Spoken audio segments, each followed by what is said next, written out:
எல்லோரும் சொன்னாங்க, ஒரு டைரக்டர் வந்து அப்பா பிள்ளைக்கு படம் எடுக்கும்போது சன்னை வந்து ஃபைட் பண்ண வைக்கணும், நல்லா தெரிஞ்ச ஒரு ஆர்டிஸ்ட் அவரை ஃபைட் பண்ண வைக்கணும், பாட்டு பாட வைக்கணும், ஒரு டூயட் இருக்கணும், அப்படிலாம் செஞ்சுருக்கலாமே, ஏன் இதெல்லாம் பண்ணலைன்னு. ஆனால் நான் வந்து எல்லா ஆர்டிஸ்ட்டுக்குமே ஒரு ஸ்கோப் கொடுக்கணும்னு நினச்சேன். அதில் வந்து முதல்ல இந்த படத்தை வந்து ஜெயம் ராஜாவை தான் நான் வந்து டைரக்ட் பண்ண சொல்லி கேட்டேன். அவரோட ஒரு 3 மாதம் ட்ராவல் பண்ணோம். அதுக்கப்புறம் திடீர்னு அதுக்கிடையில் அந்த 3 மாதம் ட்ராவலில் அவர் கேட்டது வேற ஒரு இங்கிலீஷ் ஸ்டார் கேட்டார். அதுவும் லண்டனில் இருக்கிற பொண்ணு, குழந்தை வேறு பிறந்திருக்கு. நான் இவர்கிட்ட ஏதாவது இன்ஃப்ளூயன்ஸ் பண்ணோம்னா இவர் டிஸ்டர்பன்ஸ் பண்ணுறாரு அப்படின்னு நினச்சிடக்கூடாதுனால நானும் அந்த பொண்ணுக்கிட்ட பேசினேன். அது கேட்ட சம்பளமும் கொடுக்க ஒத்துக்கிட்டோம். அதுக்கப்புறம் 3 மாதத்துக்கு அப்புறம் அவருக்கு வேறு ஒரு படம் வந்தது, சிரஞ்சீவி படம் வந்ததுனால, சார் நான் அந்த படத்தை பண்ணிட்டு தான் இதை பண்ண முடியும்னாரு. வேண்டாம் சார், ரொம்ப தேங்க்ஸ்ன்னு சொல்லி அதை மாற்றினோம். அப்படி தான் அந்த படம் வந்து மாறிச்சு.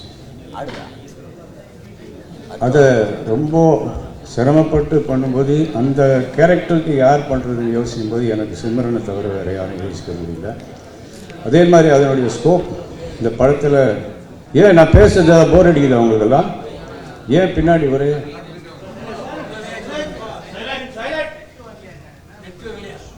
அதே மாதிரி சிம்ரன் வந்து இந்த படத்தில் ஒரு மிகப்பெரிய சப்போர்ட் இந்த படத்துக்கு, அந்த கேரக்டருக்கு ஒரு பெரிய லைஃபு. அதனுடைய எக்ஸ்பீரியன்ஸ் எல்லாம் இந்த படத்தில் போட்டு தமிழை வந்து அழகாக புரிஞ்ச ஒரு பொண்ணு. இன்றைக்கி இன்னும் அழகாக தமிழ் பேசுது. எனக்கே ஆச்சரியமாக இருக்குது. இவ்வளோ தமிழை வந்து அது கற்றுக்கிட்டது ஒரு அப்ரிஷியேட்டபிள் விஷயம்.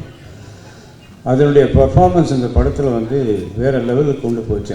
அதனுடைய போர்ஷன்ஸ் எல்லாமே ரொம்ப அழகாக பண்ணிருந்துச்சு. அதுக்கு ரொம்ப தேங்க்ஸ். என்னதான் சன்னாக இருந்தாலும் மகனாக இருந்தாலும் இந்த படத்தில் வந்து அவருக்கு எந்த படம் நடித்தாலும் டைரக்டர் என்ன சொல்கிறாரோ அதை மட்டும்தான் கேட்பார். தனக்கு ஏதாவது இதை இப்படி பண்ணட்டுமா அப்படி பண்ணட்டுமான்னு எந்த காலத்துக்கும் சொன்னதே கிடையாது, நான் கேள்விப்பட்டிருக்கேன். இதே மாதிரி இந்த படத்துலையும் நான் ஜாஸ்தி அவர்கிட்ட போய் இதை பண்ணோம் அது பண்ணோன்னு சொல்லலை. நேச்சுரலாகவே ஒரு பியானோ வாசிங்கன்னா, பிகாஸ் இது பேசிக்கலி பியானோ ட்ரெயின் பாய். அந்த பியானோ வாசிக்கிறதா இருக்கட்டும், அந்த கண்ணு தெரியாத மாதிரி நடிக்கட்டும், எல்லாமே ஒரு செல்ஃப் மோட்டிவேட்டட் ஒரு ஆர்டிஸ்ட், நேச்சுரல் ஆர்டிஸ்ட்.